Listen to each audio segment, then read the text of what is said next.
தேங்காயில உடைச்சா மறுபடியும் அது பாவம் தான். மேற்கொண்டு நம்ம பாவத்தை சேர்த்து இலைக்கல்ல பட்டு தேங்காய் உடைக்க பாதிப்பு இருக்குங்கிறத பார்த்துக்கணும். பொறுமையா உடைங்க. நம்ம தேங்காய் தான் உடைக்கணுங்கிறது முதல்.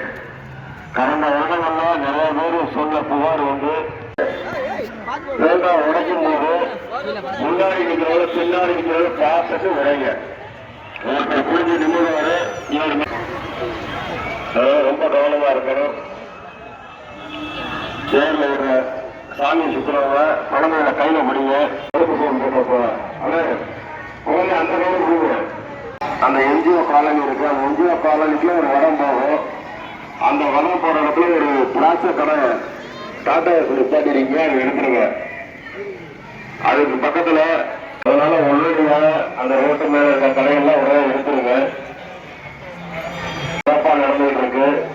அரசு பெண்கள் மேல்நிலை பள்ளி முன்னாடி அலுவலகமும் தெற்கு பக்கம் ஈரல் நெஞ்சம் உள்ளவங்க சிந்துமாரி மக்கள் கோயில் தேர் திருவிழான்னு மிகப்பெரிய சிறப்பான விஷயம். அந்த சிறப்பான நிகழ்வுல தேங்காய் உடைக்கும் போது உங்க நேர்த்தி கடன் நல்லா வேண்டிக்கிட்டு தேர்ல சாமி வரவங்க கவனமாக பாருங்க. அந்த குழந்தை போக முடியாது. ஊதாப்பட்ட அந்த குழந்தைய போகணுங்க. ஊதாப்பட்ட அந்த குழந்தைய போகணுங்க. வாகனங்கள் இருசக்கர வாகனங்கள் ஊட்டி வர வேண்டாம். தேர் உலா வரும் பகுதி.